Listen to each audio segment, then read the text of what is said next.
네, 안녕하세요. 반갑습니다. 미치고의 김 박사입니다. 안녕하세요. 리치고 김기원입니다. 최근에요, 그 한은 총재가 이제 가계 부채가 워낙 계속해서 증가하다 보니까 이러다 네. 보면은 금융위기가 올 것이다. 네. 라고 경고를 했단 말이에요. 아, 그래요? 네, 오늘은 그 얘기에 대해서 조금 이야기를 나눠보도록 하겠습니다. 도대체 얼마나 가계 네. 부채가 많은 상태인지. 최근에 지금 이제 뭐 엄청난 대출 지금 규제책을 다 펼치고 있잖아요. 네, 근데 쏟아냈죠. 네, 근데 이게 이런 이야기들이 지금 나오고 있는 게 지금 가계부채가 너무 증가를 하다 보니까 진짜 위험하다고 지금 판단을 하고 있는 것 같고, 네. 사실 이제 한국은행의 총재께서 이런 얘기를 할 정도면은 심각하다 느낀 거겠죠. 그렇죠. 진짜 심각한 거거든요. 왜냐면 네. 이제 굉장히 시장에 엄청난 파급력을 주실 수 있는 분이잖아요. 그리고 우리가 못 보는 굉장히 많은 데이터들을 아마 보고 계실 거고. 네. 요게 이제 보시면 이제 8월 27일에 이제 나온 기사입니다. 네. 가계빚이 지나치면은 금융위기 올 수 있다. 그래서 이미 이제 전 세계 최상위권 수준의 가계부채죠, 한국은. 그리고 진짜 심각한 건 뭔지 아세요? 전세 대출이 빠져 있어요. 전세자금 대출까지 이것도 가계부채잖아요. 그쵸. 이것까지 포함시키면요, 진짜 위험합니다. 전 세계 최고 수준이에요. 근데 여기서 이제 더 증가해서 정도가 지나치면은 금융위기를 초래할 수 있다는 겁니다. 여기 이제 보시면은 지난 20년 동안 지속적으로 지금 가계부채 비율이 상승해 왔다. 57%나 20년 동안 수준으로. 아니요, 24년 이제 57%, 2004년에는 낮았어요. 57% 수준에서 계속 올라갔던 거죠. 그쵸. 네네. 그래서 이게, 비공식적인 통계로는 네.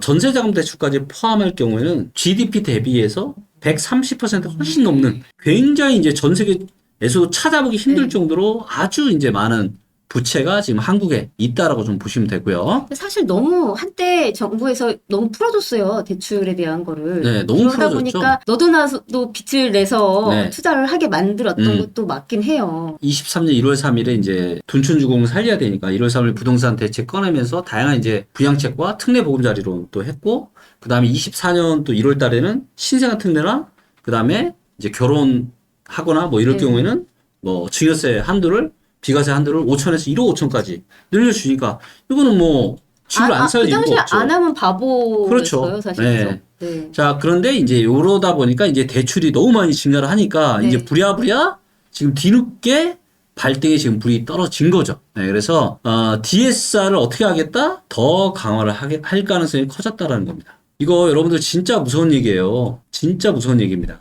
우리가 또 투자의 격언에 이런 게 있죠. 은행은 진짜 힘들 때는 내 편이 아니에요. 그렇죠? 우리가 살다 보면은 진짜 힘들 때 내 편이 되는 사람이 별로 없잖아요. 그쵸. 내가 뭐 잘 남편도 나가고 남의 편. 그렇죠. 남의 편이라서 남편인가요? 네, 맞아요. 네. 그렇게들 하시더라고요. 네. 그래서 사실 정말 이제 힘들고 어려울 때 좀 우산이 되어줘야 되는데 그게 또 은행의 특성상 그랬다가 또 은행이 망할 수 있기 그쵸. 때문에 근데 이제는 뭐다? 은행이 그동안은 좀 어떻게 보면은 대출에 대해서 좀 이렇게 후하게 해줬다라면 이제는 뭐다? 더 강화를 지금 하겠다라는 겁니다. 더 굉장히 빡세게.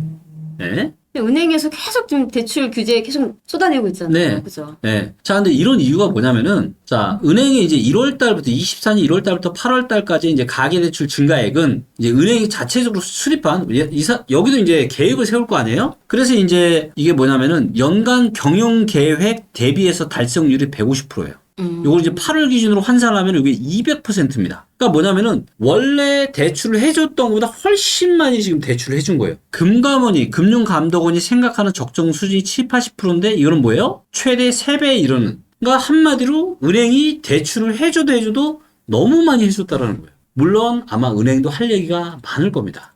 할 얘기 되게 많을 거예요.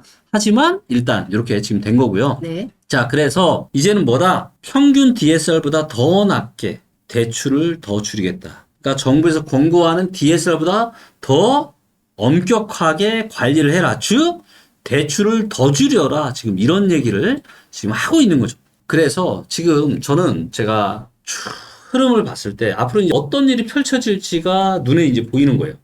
저는 이제 제가 몇 번 말씀드린 적이 있지만 지금의 부동산 시장은 21년하고 너무 유사하다. 21년 기억나세요? 굉장히 뜨거웠습니다. 네. 그리고 이게 언제 정점 찍었죠? 10월 달에 딱 정점 찍었습니다. 그리고 22년 상반기에는 거래가 완전 침체가 됐었고요. 그리고 22년 하반기에는 부동산 시장이 엄청난 폭락을 했었습니다. 그렇죠. 그리고 지금 21년 이후로 가장 뜨거운 부동산 시장이 지금 2024년입니다. 이게 지금 21년하고 비슷하다고 했죠? 그러면 22년이 25년하고 비슷하겠죠? 왜 이제 제가 이렇게 생각하는지를 말씀을 좀 드릴게요. 자, 요 위에 있는 차트는 뭐냐면은 입주 물량 차트입니다. 입주 물량. 그래서 21년부터의 입주 물량이 이렇게 이제 있는 거고요. 분기별로. 그 다음에 요거는 가장 정확한 우리가 실거래 가격이라고 할 수 있는 초록색이 한국 부동산원의 실거래 가격 지수예요. 그리고 요 파란색이 리치고의 시세입니다. 그래서 매일 실거래가를 집계해서 이걸 주간으로 만들어서 하기 때문에 보시는 것처럼 한국 부동산의 실거래 가격과 거의 똑같죠? 그러네요. 그런데 좀 더 빠르죠, 데이터가? 네. 네, 그래서 여전히 8월 달까지 현재 상승을 하고 있고요. 자, 그런데 요거를 한번 보시면은 요게 이제 21년 10월 달 10월에서 정확한 11월, 고점이었고요. 10월 딱 제가 고점. 이때 10년 한번 올까 말까 하는 조로의 매도 기회라고 제가 얘기를 했을 때고 요때 이후로 어떻게 됐어요? 좀 내려가 약한 하락이 나왔죠? 그다음에 하반기 어떻게 됐어요? 급 하락을. 네, 네. 급 하락이 나왔어요. 완전 이제 박살이 났죠, 이때. 네. 거의 아무도 예상 못했습니다. 그리고 매매가만 하락한 게 아니라 전세가까지 동반 폭락을 했었죠. 자, 그리고 이제 22년 하반기를 보면 입주 물량이 있었어요, 없었어요? 별로 없었죠? 그렇게 많이 네. 없었습니다. 근데 완전 박살이 났었죠. 자, 그리고 이때 뭐란 거예요? 1월 3일 부동산 대책을 발표를 한 겁니다. 왜? 둔촌주공을 살려야 되니까. 그렇죠. 둔촌주공이 원래 청약 경쟁률이 진짜 낮았습니다. 근데 둔촌주공이 어떻게 됐냐? 거의 8천억에 가까운 돈을 3개월짜리 단기 대출을 받아서 이걸 사업을 진행했단 말이에요. 그래서 1월 말까지 만약에 이게 진짜 계약률이 낮았으면은 근데 대출 만기가 언제였냐? 계약일로부터 딱 3일 뒤가 그때 대출을 갚아야 되는 상황이에요. 못 갚았다. 그럼 어떻게 되는 거예요? 대한민국 부동산 시장 완전 엄청난 쓰나미 맞죠. 자, 그러다 보니까 이걸 살려야 되니까 특단의 조치를 1월 3일에 발표를 한 겁니다. 그러면서 시장이 어떻게 됐어요? 돌아선 거죠. 반응을 보였죠. 네. 돌아선 거고. 그리고 제가 또 뭐라 그랬어요? 네, 작년에 제 영상 보시면 아시겠지만 제가 9월 달에 그랬죠? 뭔가 데이터가 이상해지고 있다. 이 상태로 가면 다시 하락이 올 것 같다라고 제가 말씀드렸고, 그리고 실제로 하락이 됐어요, 안 됐어요? 하락이 됐죠. 그런데 뭘 꺼냈어요? 신생아 특례를 꺼내고 증여세 비과세를 한도를 상향까지 해버렸죠. 그래서 제가 시장 전망을 뭐라고 했죠? 상중하자라고 한 겁니다. 그리고 2월달 바로 지나고 나서 뭘 했어요? 스트레스 DSR 1단계를 시행을 했죠. 근데 스트레스 DSR 1단계는 영향이 있다 없다? 거의 영향이 없죠. 가상금리도 0.25% 가상금리 했고, 그 다음에 은행권의 주택담보대출만 했기 때문에 거의 영향이 없었어요. 자, 그래서 상반기 시장은 괜찮을 거라고 전망을 했고, 굉장히 뜨겁게 지금 달아올랐고, 하반기부터는 저는 안 좋을 거라고. 왜? 스트레스 DSR이 6월 말부터 시행이 되면은, 이거는 금리도 0.25가 아니라 0.75로 올라가고, 그 다음에 은행권의 신용담보대출, 그 다음에 제2금융권의 주택담보대출까지 포함이 되는 네. DSR이기 때문에 시장에 꽤 영향이 있을 거다. 그럼 이게 되면은 수요가 줄어들 거다. 라고 판단을 하고 했던 건데 이걸 갑작스럽게 또 9월 달로 연기를 한 거죠. 네. 그러면서 9월 달로 연기를 하니까 가계부채가 어떻게 된 거예요? 미친 듯이 이제 안 그래도 중간에 정부에서 마지막 또 기회 준다 하면서 엄청나게 가계부채가 폭증을 했죠. 그리고 2024년 상반기 8월 달까지 시장이 또 뜨거울 수밖에 없었던 큰 이유 중에 하나가 뭐냐면 네, 공급이 1분기, 2분기, 3분기 2000년대 이후로 분기별 3분기 연속 5천 세대가 안 되는 이렇게 작은 공급이 된 거는 처음이었어요. 자, 그러다 보니까 어때요? 공급도 없어. 정부가 불 때. 그러니까 아주 많이 올랐던 거죠. 네, 그래서 이렇게 지금 올라왔던 거고요.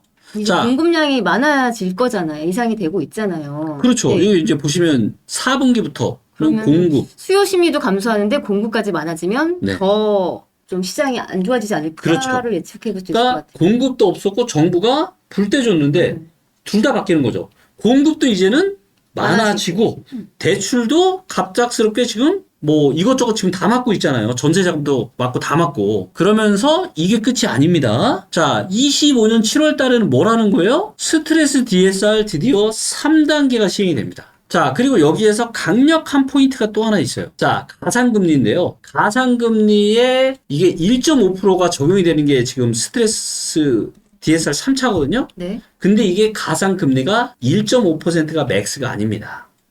정확하게는 1.5에서 3%까지 가상금리를 부여할 수 있어요. 자, 최근에 나오는 뉴스들을 보면 어때요?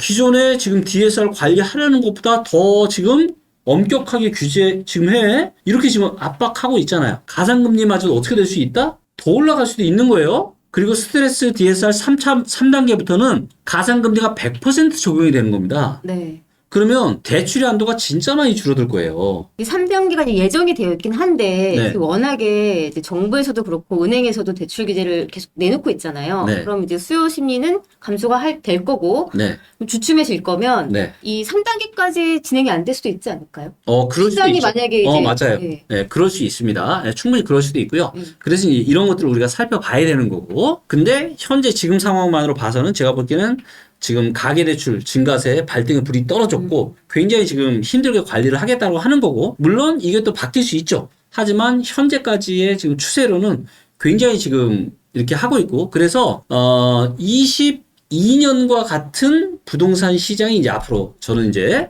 9월 달부터 이게 시작이 될 거라고 봐요.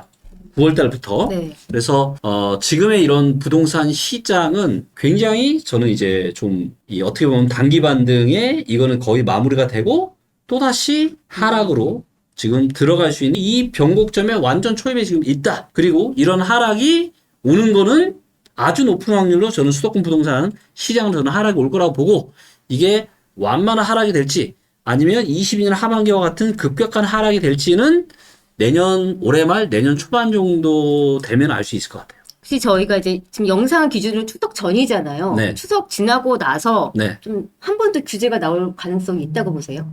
금리에 대한 부분 적용이 되면 네.